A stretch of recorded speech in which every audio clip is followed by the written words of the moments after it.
Hello friends, welcome to your Shrim's Choice. இப்போ நாம பார்க்க போற ரெசிபி அரிசி மா லட்டு.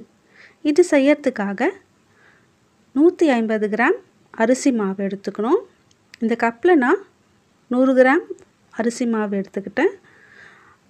அதுக்கு பிறகு 50 கிராம் அரிசி மாவு இதோட சேர்த்துக்கிறேன். மொத்தமா 150 கிராம் அரிசி மாவு.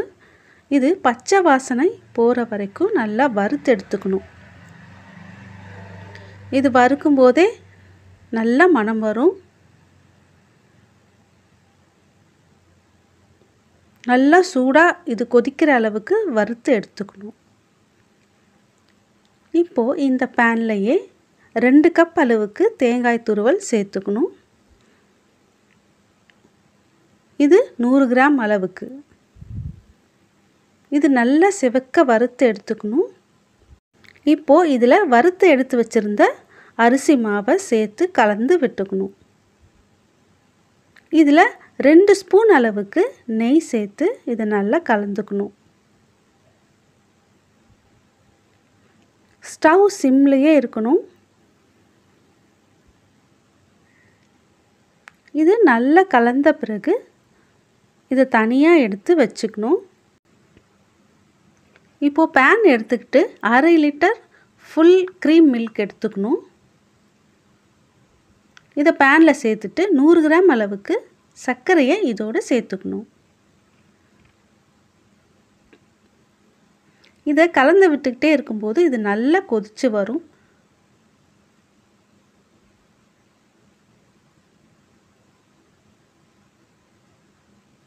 இத ஹைல வச்சு கொதிக்க வைக்கலாம். ஆனா இத கலந்து விட்டுக்கிட்டே இருக்கணும். சிம்ல வச்சா கொஞ்ச நேரம் ஆகும். இப்போ ஓரங்கள்ல இருக்கிற பாலாடைகள்லாம் எடுத்து விடணும். அப்போ ஈஸியா நமக்கு திக் ஆயிடும்.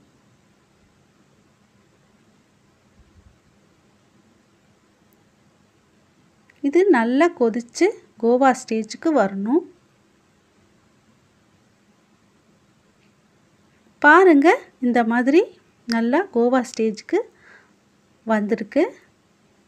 இத தனியா எடுத்து வச்சுக்கலாம். இப்போ இந்த அரிசி மாவு தேங்காய் துருவலோட இந்த கோவாவை சேர்த்துக்கணும்.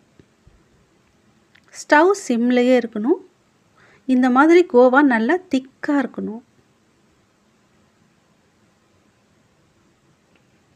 இதோட நமக்கு விருப்பப்பட்ட நட்ஸ் எல்லாம் சேர்த்துக்கலாம்.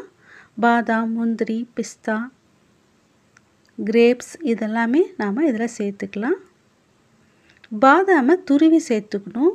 அப்பதான் லட்டு பிடிக்க நல்லா வரும். 1 ஸ்பூன் ஏலக்காய் பொடி சேர்த்து நல்லா கலந்து விட்டுக்கலாம்.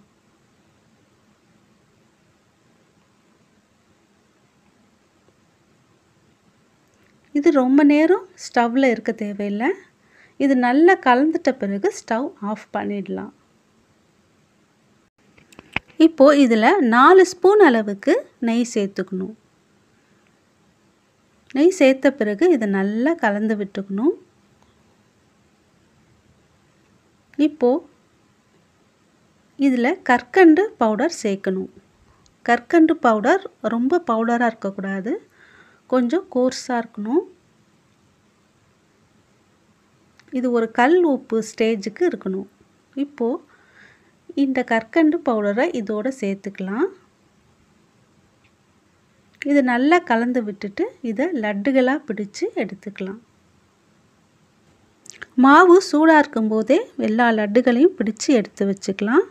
இது 2 நாள் வரைக்கும் கெட்டு போகாம இருக்கும். இது ஒரு சிம்பிளான ரெசிபி. இத 1/2 an hourல செஞ்சு முடிச்சிடலாம். இதுக்கு தேவையான பொருட்கள்லாம் அரிசி மாவு, தேங்காய் துருவல், பால், சர்க்கரை, கற்கண்டு பவுடர். அரிசி மா லட்டு தயாராயிடுச்சு. ரொம்ப ஆரோக்கியமான ஒரு ஸ்நாக். நீங்களும் ட்ரை பண்ணி பாருங்க. பிடிச்சிருந்தா சப்ஸ்கிரைப் பண்ணுங்க. Thank you.